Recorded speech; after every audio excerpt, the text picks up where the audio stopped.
Hello and welcome. Thank you so much for joining me on my program. I appreciate you wherever you are connecting from. If you are joining me from any part of the world, I thank you very much for your contributions on this channel. Please kindly subscribe if you have not subscribed, and also click the notification bell so that you'll be notified each time I upload a video. You will be among the first to receive it. In this channel, I bring information to your doorstep. I bring news from all channels, from every angle. Things that have to do about the world, things that have to do about Africa, more especially Nigeria. I bring it to your doorstep, some information that you ignore, some information that you cannot be able to come across. I look for them, I bring it to your doorstep for you to see. Every video you see on this channel is for educational purpose, to keep you up and get you aware of what is happening in the contraction called Nigeria, more especially. I bring the information to your doorstep. They are not lies. Most of the videos you're going to watch here are videos that are coming from the conventional media, and some of us sometimes are lazy to get into it. Some of us sometimes are too busy to be able to lay our hand on this. That is why I bring the videos to your doorstep.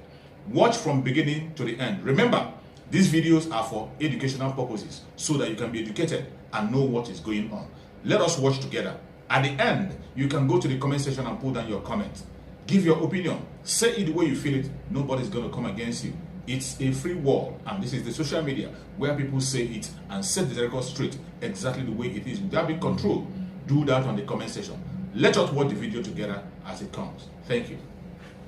But here's three things that keeps Africa enslaved to the Chinese and the white man by virtue of their politicians. Number one, we have been distracted in America, the Caribbean, Africa, all over the world. It's a Pan-African problem. We have been distracted from development with democracy.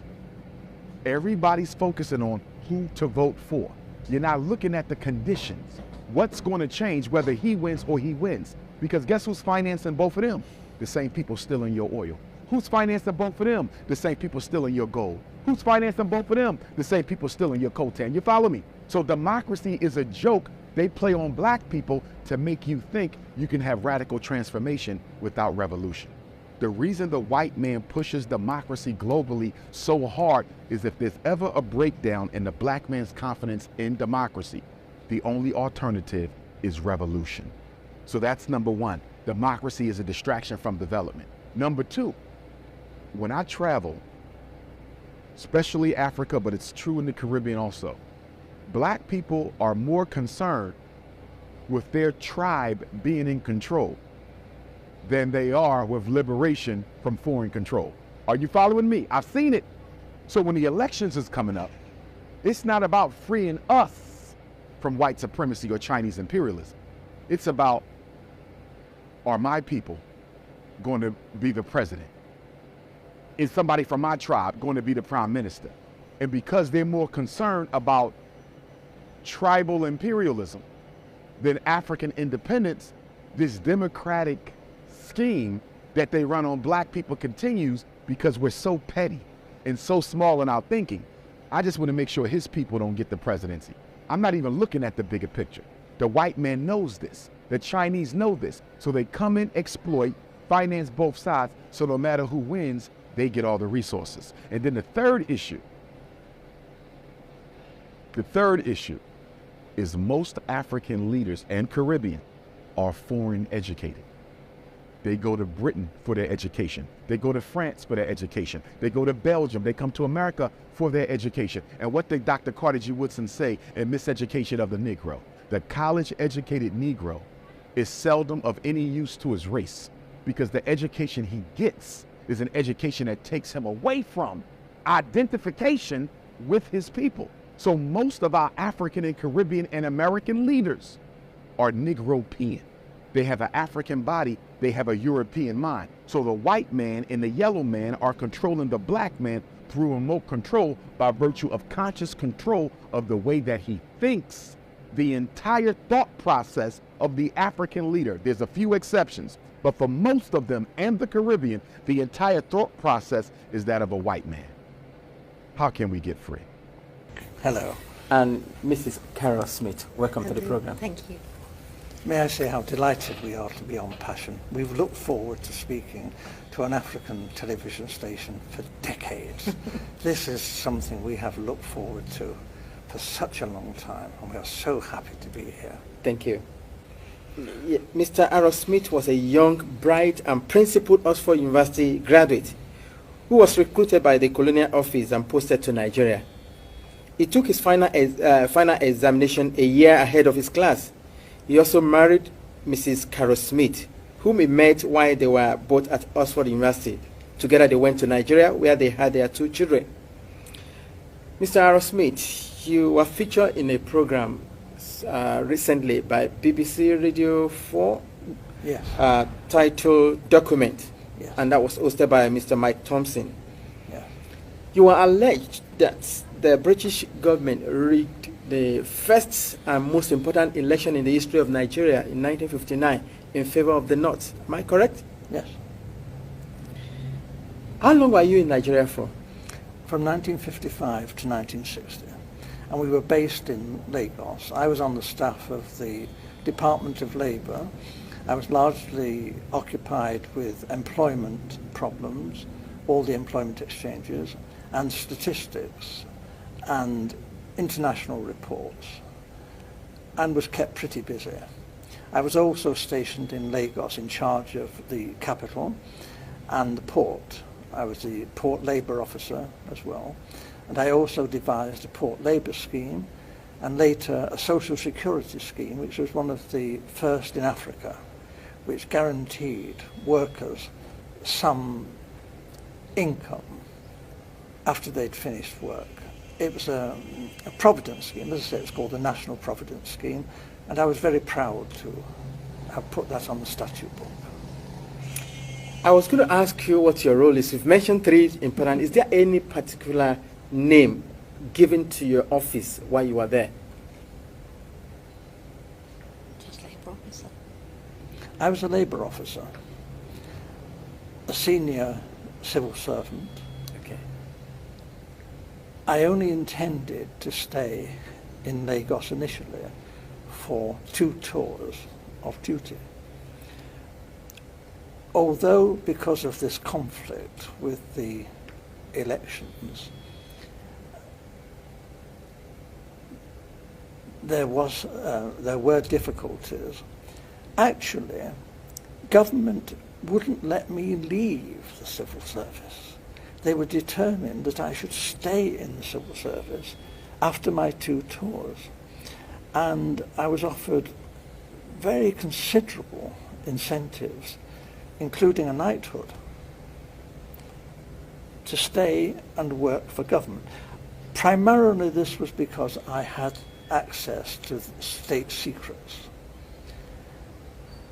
I learned, and the Governor-General himself confirmed this to me, that the elections were rigged, contrived.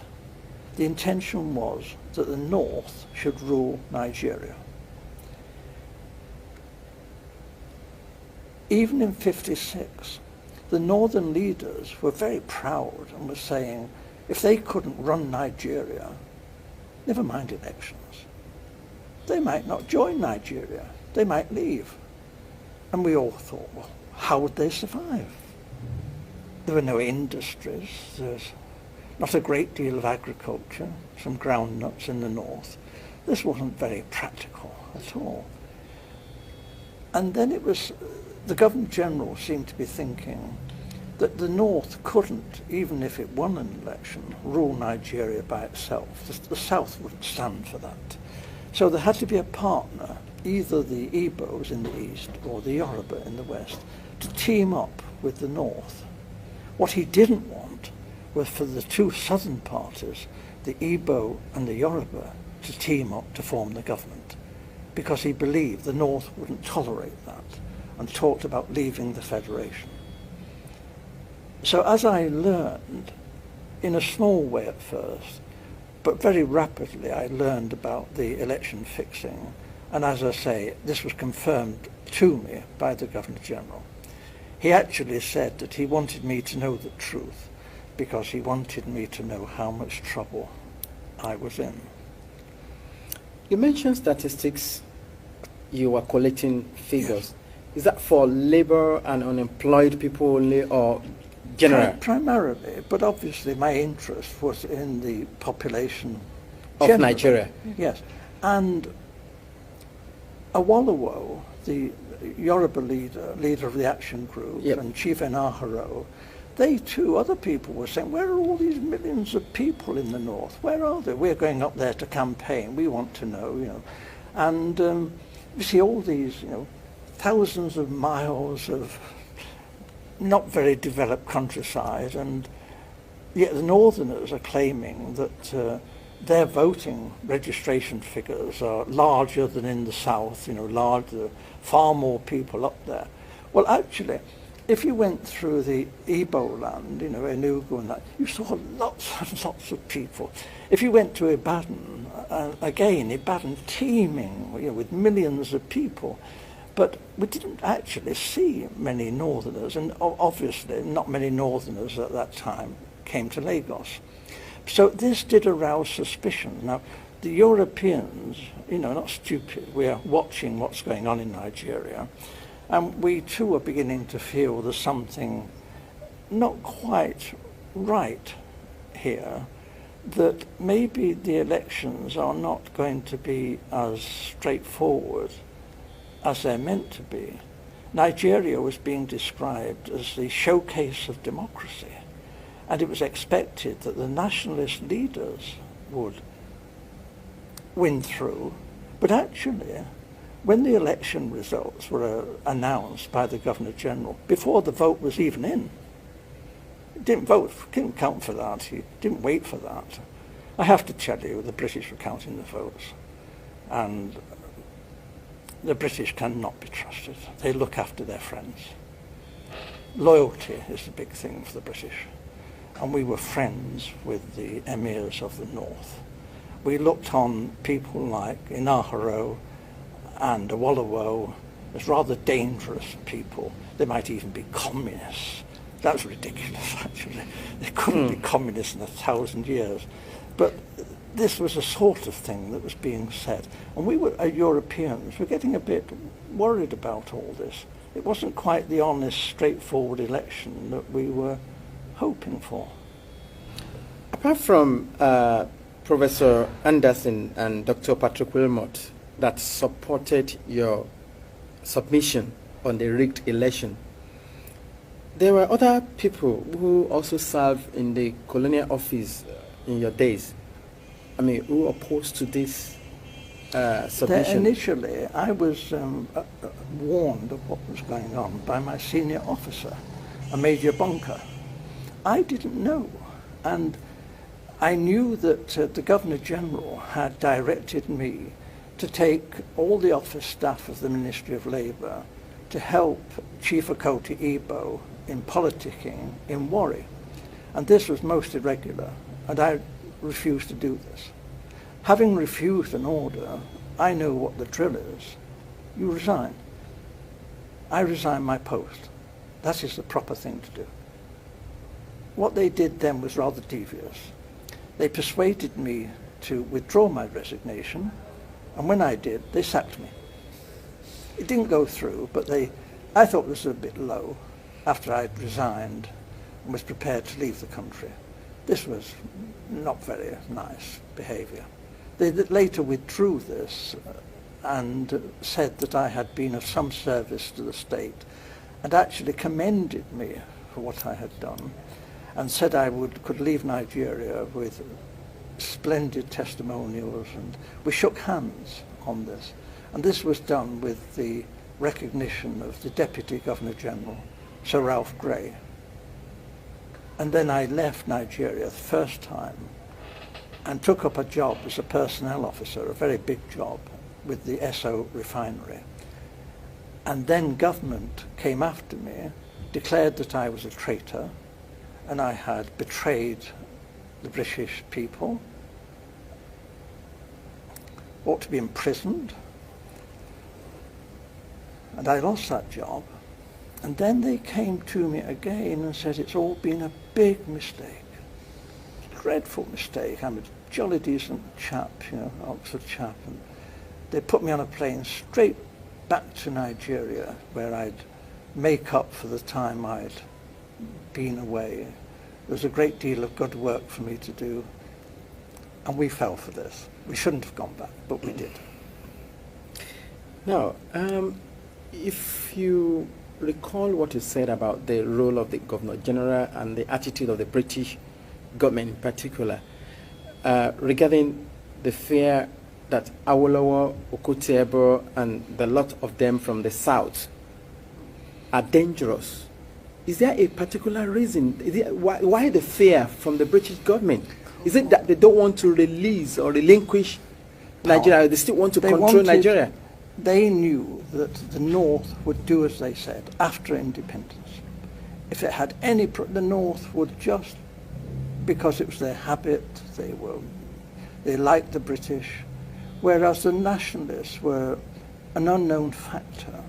Actually, when they took the flag down and hoisted the Nigerian flag, not one of the major nationalist politicians was there.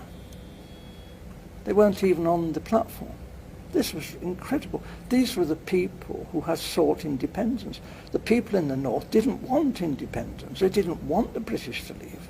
So this was a farce. And for most Europeans who were very close and watching this, we were disgusted. We thought this really had been manipulated, this election. It was unworthy. It was unworthy of the British people, this. This was no honest, straightforward thing that you would expect Britain, the mother of parliaments, to do. This was cheap and low and criminal. And I opposed it. And I opposed it then, and I've opposed it ever since. And I'm telling you the truth. And I was warned, if I told you this state secret, my life could be forfeit.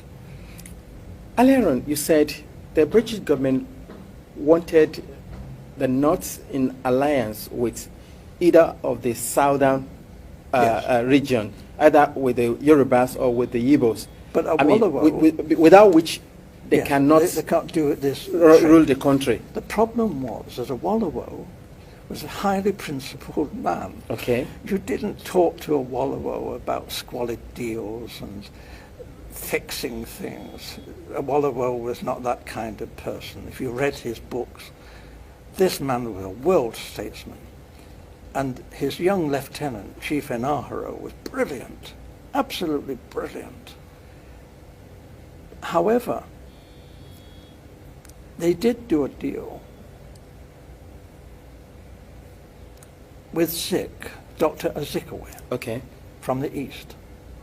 Dr. Azikiwe, there was this big problem in Nigeria. It's the same big problem in America and in Britain. How do you get funds to fight elections? The candidates in Nigeria had no money, but they did have marketing boards, which were a kind of semi-nationalized industry. And they borrowed money from the marketing boards. But there was a suspicion that Dr. Azikiwe, who has formed his own bank, the African Continental Bank, was actually bankrupt. But he was borrowing very large sums of money from the marketing boards and not necessarily repaying the loans. Mm. We knew this. We had a great secret service. All the politicians' phones were tapped. All the politicians' mail was opened.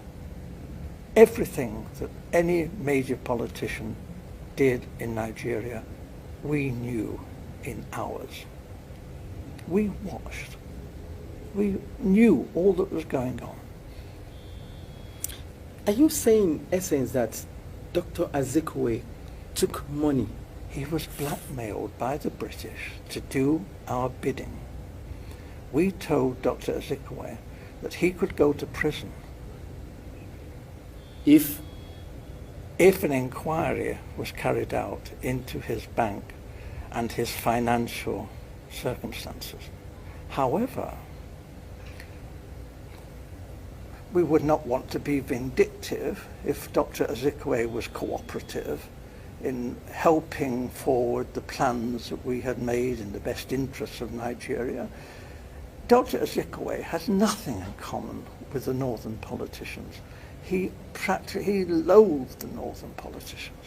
But Dr. Azikiwe went north, did as he was told, and what he was promised was this: The real power, effective power, would be in the hands of the northern emirs. However, it would look great if the president was Dr. Ezekwe, and he was given a field marshal's uniform and an admiral's uniform. He asked, please, could he have a row of medals? But they said, well, no, that was a bit difficult, you know, to get the medals. So when the ambassadors started arriving, he was known to be asking people from foreign countries, you know, perhaps they had a medal for his uniform. We thought this was terrible, but it was said that this happened. He was very vain. And for a time, he functioned as first the Governor-General, and then when Nigeria became a republic, as the president. But he had no power. And when he did try to tell the army, he said, I'm the field marshal, the army has got to do this. They said, hey, you're just a ceremonial figure. You have no power. The Prime Minister, Balewa, gives us our orders. So there was a feeling then that there was going to be trouble. And then it was because the Awolowo and the Action Group had become the official opposition. What we British wondered, how could they win? Thank you so much for watching. I hope you have been educated with this video. I hope you have learned something from the video you just watched. Please go to the comment section and put down your comments.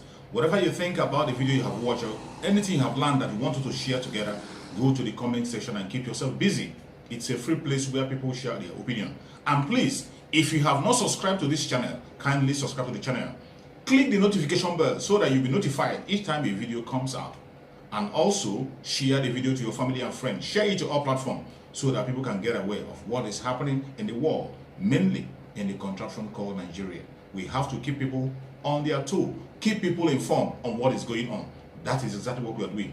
Every video you are watching in this channel is for the purpose of education and nothing more. Thank you so much for watching, and remember, bye-bye. See you again.